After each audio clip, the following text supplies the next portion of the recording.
అందరికీ నమస్కారం. Welcome to icon politics. నమస్కారం రాజేష్ గారు. నమస్కారం. సార్, జగన్ గారు వచ్చిన తర్వాత ఆ, ప్రవేశపెట్టిన వ్యవస్థల్లో ఒకటి వాలంటీర్స్. ప్రతి 50 కుటుంబాలకి ఒక మనిషి అని చెప్పేసి వాలంటీర్ వ్యవస్థను పెట్టారు. బట్ ఈ వ్యవస్థని ఏంటంటే పారదర్శకంగా కాకుండా కేవలం వాళ్ళ పార్టీ సభ్యులకు మాత్రమే చాలా వరకు వాలంటీర్స్గా చేర్చుకున్నారు. సో వాళ్ళ వల్ల అన్ని కంట్రోల్ చేసుకుంటూ వస్తున్నారు. ఇప్పుడు ఆ వ్యవస్థలకి జగన్ గారు పోయిన తర్వాత చంద్రబాబు నాయుడు గారు వస్తే ఆ, వాళ్ళకి జాబులు ఉంటాయో లేదో అని చెప్పి వాళ్ళని బాగా భయపెట్టారు.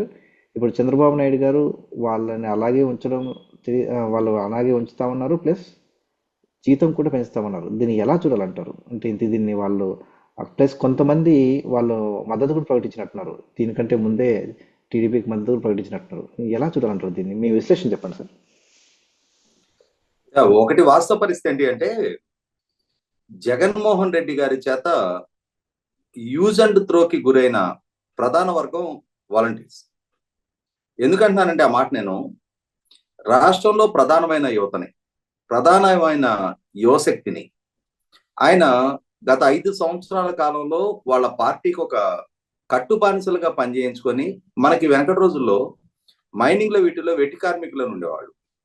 అటువంటి స్థితిలో చదువుకున్న యువతని 5,000 రూపాయలు అంటే మినిమం వేజ్ బోర్డు రికమెండేషన్ కన్నా కూడా తక్కువ జీతానికి వాళ్ళని పని చేయించుకొని ప్రతి జగన్మోహన్ రెడ్డి గారి పార్టీకి సంబంధించిన కార్యక్రమాలకి ఆయన బహిరంగ సభలకి ప్రజల్ని తరలించే ఒక సాధకులుగా, అదే సందర్భంలో మళ్ళీ తిరిగి 2024 ఎన్నికలకి జగన్మోహన్ రెడ్డి గారిని గెలిపించడానికి ఒక టూల్ గా వాళ్ళని వాడుకుంటా వచ్చారు తప్ప వాళ్ళ భవిష్యత్తుకు సంబంధించి విధానపరమైన నిర్ణయం అయితే తీసుకోవాలి. వాళ్ళు ఆశించింది ఏంటంటే ఆ రోజున 5,000 రూపాయలకి జాయిన్ అయ్యే రోజున ఒక 2 ఏళ్ళలో 3 ఏళ్ళలో 4 ఏళ్ళలో జగన్మోహన్ రెడ్డి గారిని నమ్ముకొని పనిచేస్తే రాబోయే ఎన్నికల నాటికి మా భవిష్యత్తుకు సంబంధించి ఏదైనా ఒక నిర్దిష్టమైన హామీ ఇస్తారు ఆయన. రేపు రాబోయే రోజుల్లో మమ్మల్ని ప్రభుత్వ ఉద్యోగులుగా పరిగణించటము, లేదు మాకు వేతనం పెంచటము, లేదు మాకు ఇంకేదైనా అదనపు ప్రయోజనాలు కల్పించే దిశగా అడుగులేస్తారని చెప్పని ఆశించారు. కానీ జగన్మోహన్ రెడ్డి గారు 2019లో వారిని నియామకం చేసుకొని 2024 ఎన్నికలకు వెళ్తున్న సందర్భంలో కూడా వాళ్ళకి సంబంధించి ఒక స్పష్టమైన ప్రకటన, ఒక విధానపరమైన నిర్ణయం ఏది తీసుకోవాలా అంటే వాళ్ళని 5,000 రూపాయల జీతానికే కొనసాగించాలి. జగన్మోహన్ రెడ్డి గారికి వాళ్ళు ఎందుకు ఉపయోగపడ్డారు అని అంటే జగన్మోహన్ రెడ్డి గారి భజన సంక్షేమ పథకాల లబ్ధాల దగ్గర చేయడానికి, రెండోది జగన్మోహన్ రెడ్డి గారికి సంబంధించిన సాక్షి పేపరు సబ్స్క్రిప్షన్ పెంచుకోవడానికి, అంటే వాళ్ళని సాకుగా చూపించి జగన్మోహన్ రెడ్డి గారు ప్రభుత్వ ధనంతో సాక్షి సబ్స్క్రిప్షన్ పెంచుకోగలిగారు. అదే సందర్భంలో రాబోతున్న ఎన్నికలకి వాళ్ళని ఒక ప్రైవేట్ ఆర్మీగా ఉపయోగించుకోవాలి అని చెప్పి ప్రజలకు సంబంధించిన కీలకమైన సమాచారం మొత్తాన్ని ప్రభుత్వం సేకరించి వారి ద్వారా ఇవాళ అంటే ఇక్కడ జరుగుతున్నది ఏంటి, వీళ్ళని సాకుగా చూపిస్తూ జగన్మోహన్ రెడ్డి గారు తన సొంత పార్టీ శ్రేణుల్ని విస్మరించారు. అదే సందర్భంలో పోనీ వీళ్ళ మీద ఎంతగా డిపెండ్ అయి ఉన్న ఆయన వీళ్ళకి ఉద్యోగపరమైన స్థిరత్వం కానీ వీళ్ళకి జీతం పెంచడం వ్యవహారం కానీ ఏ విధమైన నిర్దిష్టమైన హామీ కూడా ఇవ్వాల. ఇది ఒక రకంగా వారిలో అంట్రెస్ట్ క్రియేట్ చేసింది. అదే సందర్భంలో పదే పదే జగన్మోహన్ రెడ్డి గారు స్వయంగా ముఖ్యమంత్రి హోదాలో, పార్టీ అధ్యక్షుడి హోదాలో వీళ్ళందరూ మన పార్టీ అభిమానులే, మన పార్టీ కార్యకర్తలే అని చెప్పి ఎండార్ చేస్తున్న నేపథ్యంలో సహజంగానే ప్రతిపక్ష పార్టీలు ఎలక్షన్ కమిషన్ దగ్గర ఫిర్యాదులు చేస్తాయి. అధికార పార్టీ కార్యకర్తలని ప్రభుత్వ వేతనంతో పోషింపజేస్తూ ఇవాళ వాళ్ళని ఎన్నికలకు ఒక ప్రైవేట్ ఆర్మీగా మలుచుకుంటున్నాము అని చెప్పని. ఎందుకంటే జగన్మోహన్ రెడ్డి గారు పదే పదే చెప్తున్నారు నాకు 2,60,000 మంది సైన్యం ఉన్నారు అని చెప్పని. అంటే ఇక్కడ ప్రభుత్వ వేతనంతో పోషింపబడుతున్న వాలంటీర్లని జగన్మోహన్ రెడ్డి గారు పార్టీ సైన్యంగా ఆయన పరిగణిస్తా ఉన్నారు. ఖచ్చితంగా ఎన్నికల సంఘం ఈ విషయంలో ఘాటుగానే స్పందించి తీరుతుంది. అదే స్పందన ఇప్పుడు వ్యక్తమైంది. ఆ వ్యక్తమైన నేపథ్యంలో ఇప్పుడు ఏం చేస్తున్నారు జగన్మోహన్ రెడ్డి గారు, ఈ ఎన్నికల కోడ్ ఆఫ్ కండక్ట్ అమల్లోకి వచ్చింది కాబట్టి మీరు వాలంటీర్లుగా ఉండి పార్టీ సేవలో చేయటం ప్రతిబంధకంగా ఉంటుంది కాబట్టి మీరు వాలంటీర్లుగా రాజీనామా చేసేయండి. రాజీనామా చేసేస్తే మీకు మన అభ్యర్థులు పోటీ చేసిన అభ్యర్థులు ఈ 2 నెలల పాటు జీతం ఇస్తారు. మీరు పార్టీ కార్యక్రమాల్లో విరివిగా పనిచేయండి, పార్టీకి ప్రచారం చేయండి, నా గెలుపుకు దోహదం చేయండి అని చెప్పని వాళ్ళని మోటివేట్ చేస్తా ఉన్నారు. ఇక్కడ అంటే వీళ్ళని మానిటర్ చేయడం కోసం ఫీల్డ్ ఆపరేటింగ్ ఏజెన్సీ అని చెప్పని ఒక ఏజెన్సీని అపాయింట్ చేశారు. ఆ ఏజెన్సీ తరఫున ప్రతి మండలానికి ఒక MLO, మండల్ లెవెల్ ఆఫీసర్ అని చెప్పని, వాస్తవంగా ఈ ఫీల్డ్ ఆపరేటింగ్ ఏజెన్సీ అనేది ప్రైవేట్ కంపెనీ. ఆ ప్రైవేట్ కంపెనీ తరఫున నియామకం చేపట్టబడ్డ ఒక వ్యక్తి, అంటే ఈ మండల లెవెల్లో ఈ వాలంటీర్లు, నా మండలంలో ఉన్న వాలంటీర్లు అందరినీ మానిటరింగ్ కోసం అని చెప్పని ప్రభుత్వం ద్వారా నియామకం చేపట్టబడ్డ కంపెనీకి సంబంధించిన, ప్రభుత్వం ద్వారా టెండర్ పొందిన కంపెనీకి సంబంధించిన వ్యక్తి. ఆ వ్యక్తి ద్వారా ఇప్పటికీ కూడా మీరు జగన్మోహన్ రెడ్డి గారి గెలుపుకి దోహదం చేయాలి, మీరు జగన్మోహన్ రెడ్డి గారి కోసం రాజీనామా చేయండి, ఇది పైనుంచి వచ్చిన స్పష్టమైన ఆదేశాలు అని చెప్పని వాళ్ళ ద్వారా వాలంటీర్లను మోటివేట్ చేసే ప్రయత్నం చేస్తున్నారు. ఇక్కడ వాలంటీర్లు ఒక సందిగ్ధంలో ఉన్నది వాస్తవం. ఇప్పుడు 5 సంవత్సరాల పాటు పనిచేసి ఉండి ఇప్పుడు రాజీనామా చేస్తే, రాజీనామా చేయటం వల్ల రేపు తమకు సిద్ధించే ప్రయోజనం ఏంటి? ఈ 2 నెలలు ఎన్నికల్లో వాడుకోవడానికి ఈ పోటీ చేస్తున్న అభ్యర్థులు జీతం ఇస్తారు, తర్వాత తమ భవిష్యత్తు ఏంటి? రేపు జగన్మోహన్ రెడ్డి గారే గెలుస్తారని చెప్పని నమ్మకం ఉందా? గెలవకపోతే పరిస్థితి ఏంటి? ప్రతిపక్ష పార్టీ అధికారంలోకి వస్తే పరిస్థితి ఏంటి? ఈ రకమైన కన్ఫ్యూజన్ లో ఈ 2,60,000 మంది వాలంటీర్లే కాకుండా వారి కుటుంబ సభ్యులు కూడా, అంటే దాదాపుగా ఇవాళ ఈ వాలంటీర్లతో పాటు దాదాపు ఒక 10 లక్షల మంది ఓటర్లని డైరెక్ట్ గా ప్రభావితం చేయగలిగిన సంఖ్య.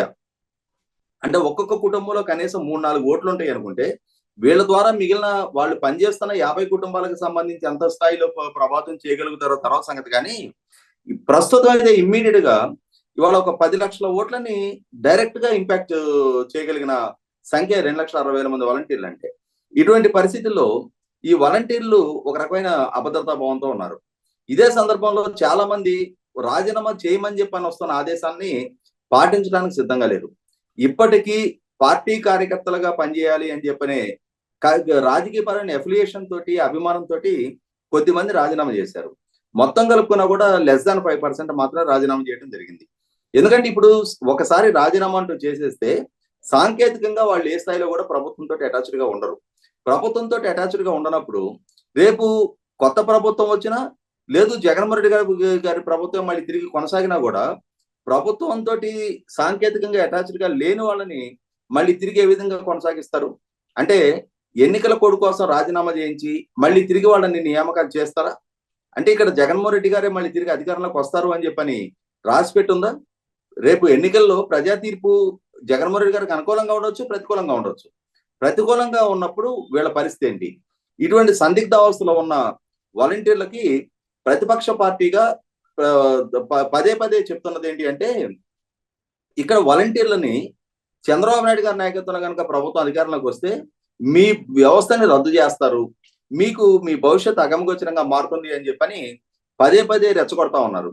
ఇటువంటి నేపథ్యంలో అదే వాలంటీర్లకి చంద్రబాబు నాయుడు గారు ఇచ్చిన అష్యూరెన్స్ ఏంటి అంటే, మీరు ఇటువంటి అభద్రతా భావానికి లోను కావాల్సిన అవసరం లేదు, మీకు మా ప్రభుత్వం అధికార బాధ్యతలు చేపట్టిన మీ భవిష్యత్తుకు వచ్చే డోకా లేదు, మీ వ్యవస్థని మరింత మెరుగుపరుస్తాం, మేము మీకు మరింత మెరుగైన భవిష్యత్తు కల్పిస్తాం.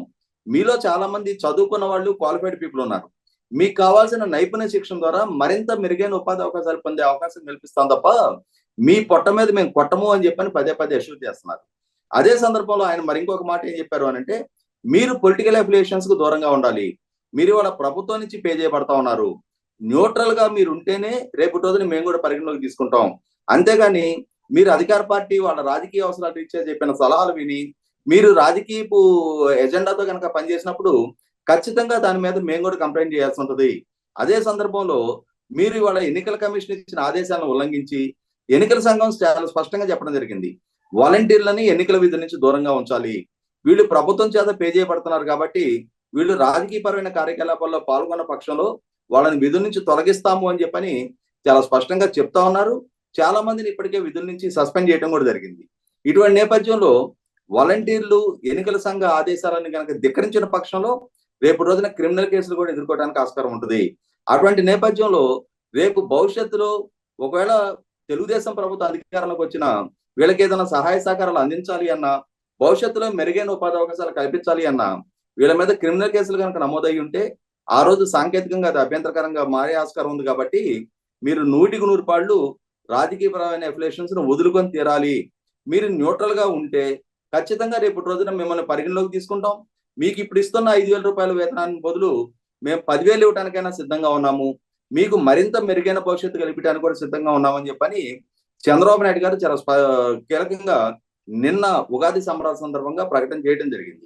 ఇక్కడ ఆయన పరిగణలోకి తీసుకుంటుంది ఏంటి అంటే, రాజకీయ పెఫిలేషన్స్ ఇష్యూ పక్కన పెడితే వాళ్ళు కూడా ఈ రాష్ట్రంలోని యువత, పని చేయగలిగే ఏజ్ లో ఉన్న సామర్థ్యం ఉన్న యువత, ఇటువంటి యువత చాలా కొద్ది జీతానికి పరిమితం అయిపోయి ఒక రకమైన నైరాశ్యంతో అంటే వాళ్ళ జీవితాలు మునిగిపోవటం కన్నా కూడా తను కొంచెం స్టేట్స్మెన్షిప్ ప్రదర్శించి రాష్ట్రంలో ఉన్న యువత మొత్తాన్ని కూడా తన ప్రజలుగానే భావించి వాళ్లకు కూడా భవిష్యత్తు కల్పించాలని ఒక సదాశయంతో చంద్రబాబు నాయుడు గారు అటువంటి ప్రకటన చేయడం జరిగింది.